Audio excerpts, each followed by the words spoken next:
로마서 10장의 14절부터 21절입니다.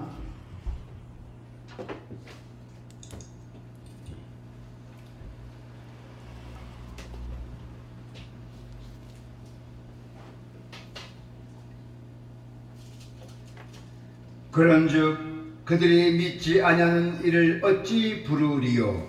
듣지도 못한 이를 어찌 믿으리요? 전파하는 자가 없이 어찌 들으리요?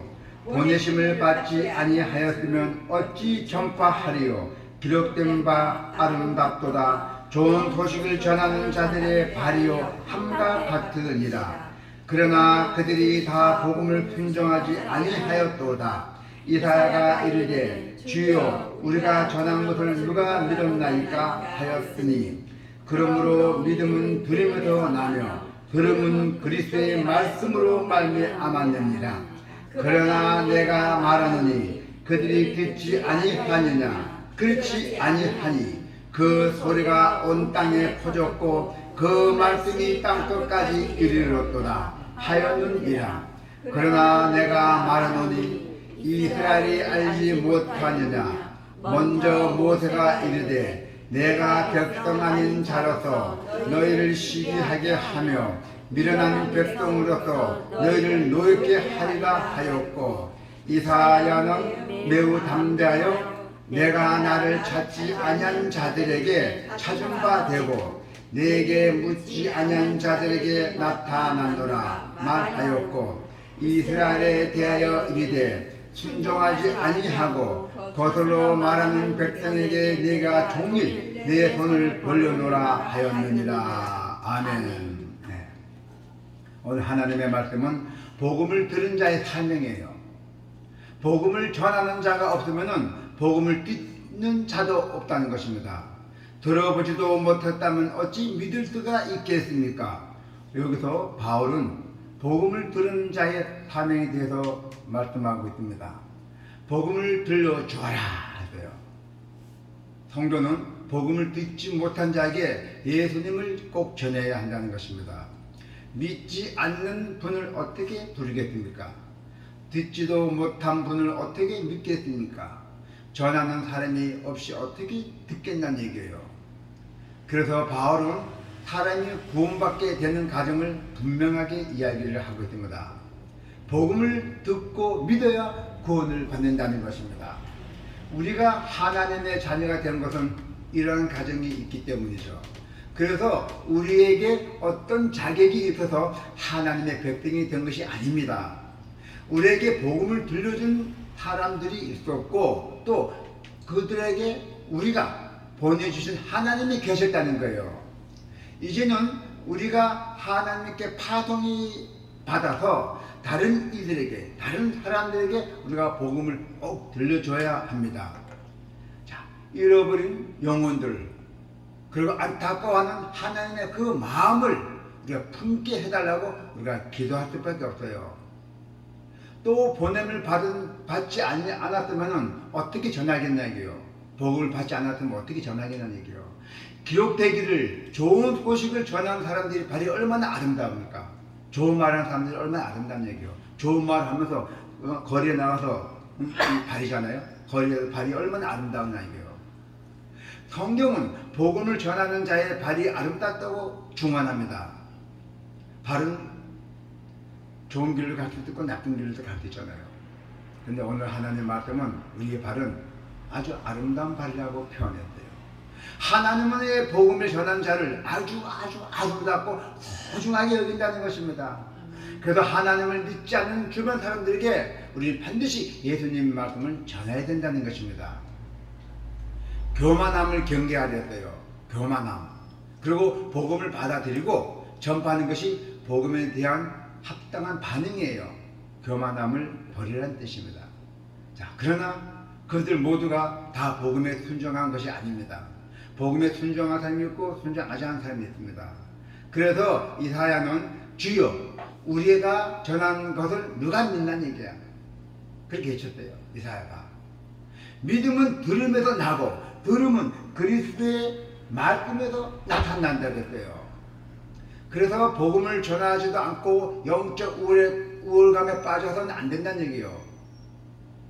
잘못하면은 우리가 여러분이나 유대인의 범한 그 죄와 비슷한 범죄를 저지를 수도 있다는 겁니다. 성경에 나온 유대인들, 아주 거만하죠, 유대인들이. 그래서 유대인들이 복음을 들었다는 것을 인정하지 않고 또 전혀 들을 기회가 없었다고 핑계대고 있어요. 예수님이 나타났는데도 예수님을 알지도 못하고 핍박만 하고 그랬던 유대인들이에요. 거창하게 제사장만 마시려고 하나님 앞에 거창해진 유대인들이 겉으로는 막 거창하고 속으로는 제로란 얘기예요. 그래서 유대는 자기의 의를 자기 좋은 땅 한마디로 가보다시피 하죠. 자기의 의를 세우는데 잘못된 열정을 가지고 있었기에 하나님이 예수님을 통해서 구원을 거저 주신다는 진리를 받아들이지 못했대요. 이 유대인들은 자기는 하나님 앞에만 그냥 예수님 잘했다고 자기만 하나님 받았다는 뜻이에요. 그리고 또 선민의식이 빠져 있었어요. 선민의식. 이방인을 정죄하고 멸시했대요. 자신들만 하나님께 선택받았다고 착각했던 것이에요. 유대인들이. 그래서 우리는 복음을 어떻게 대하고 있는지 한번 살펴볼까요? 그들이 듣지 못했습니까? 절대로 그렇지 않습니다. 그들의 음성이 온 땅에 퍼졌고 그들의 말이 땅끝까지 이르렀다 했잖아요. 성경에서요. 그죠?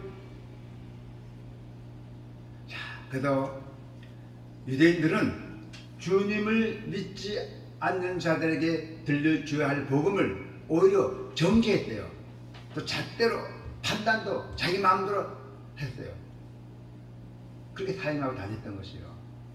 그래서 유대인들이 곧바로 회개해야 돼요. 반드시 회개하고 우리에게 복음 전파 사명을 맡겨준 하나님께 감사드려야 됩니다. 구원의 손을 내밀라 하잖아요. 구원의 손을. 불통하는 자들에게 손 내미시는 하나님을 본받아야 돼요.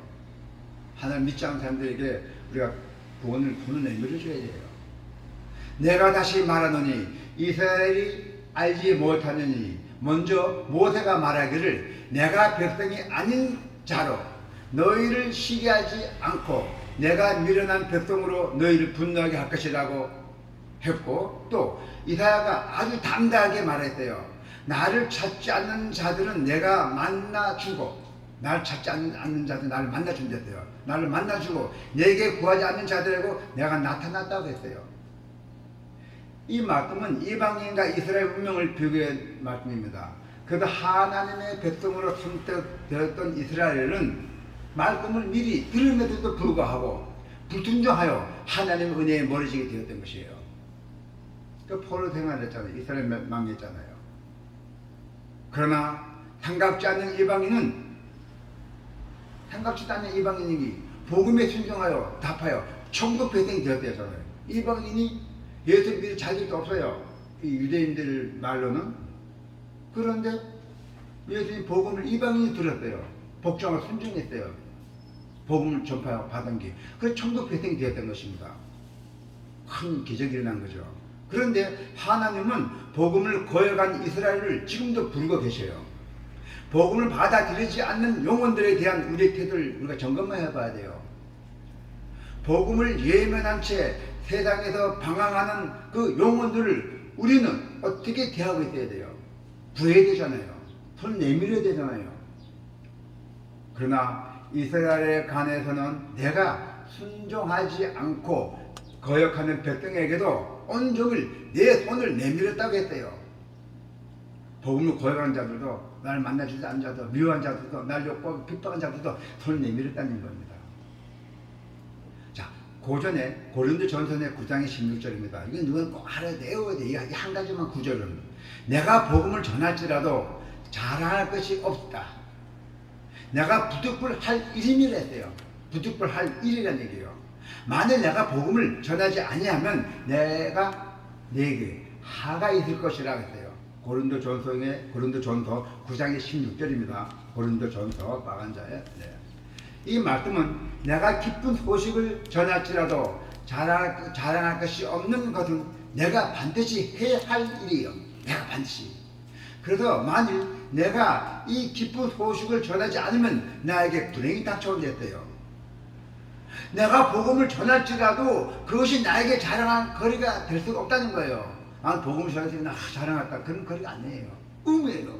나는 어쩔 수 없이 복음을 전해야만 된다는 것이에요. 제가 어쨌든 어쩔 수 없이 이 자리에 섰어요. 자랑하지 않고 이 고난의 자리예요. 힘들어요.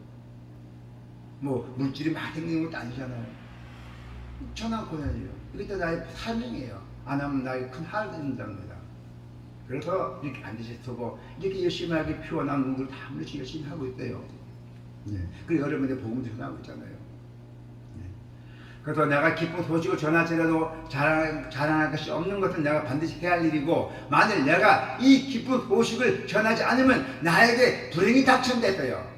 내가 복음을 전할지라도 그것이 나에게 자랑거리가 될 수 없고, 나는 어쩔 수 없이 복음을 전해야만 되고, 그것이 나의 사명이에요. 내가 복음을 전하지 않으면 나에게 큰 하가 닥쳐온다는 것입니다. 그래서 우리는 하나님의 마음과 행동을 모두 본을 받아야 돼요. 본을 받아서 우리의 영, 육신은 죽어서 썩으시지만 우리 몸은 영혼이라는 게 있어요. 영혼을 사랑하는 마음으로서 복음을 힘써 전해야 합니다. 할렐루야. 여러분, 이제 우리에게는 복음을 전해주신 하나님이 계시잖아요. 얼마나 좋습니까? 전지전능하신 하나님이 계시네. 얼마나 좋습니까? 오늘 예배에 나온 여러분들은 축복받은 사람들이에요. 축복. 예, 진짜 축복받은 분들이에요. 그리고 복음을 알지 못하고 알아도 믿지 않는 자들에게도 예수님께 구원의 손길을 내밀어요. 우리 성도님도 우리가 비록 예수를 전해도 핍박받는 한이 있어요. 그래도 내 안에서 하나님 말씀을 꾸준히 전해주는 것이 여러분의 의무예요. 그래서 저는 우리가 어디 가든 간에 구원의 손길을 내미는 성도가 되기를 축원합니다. 기도가 있겠습니다.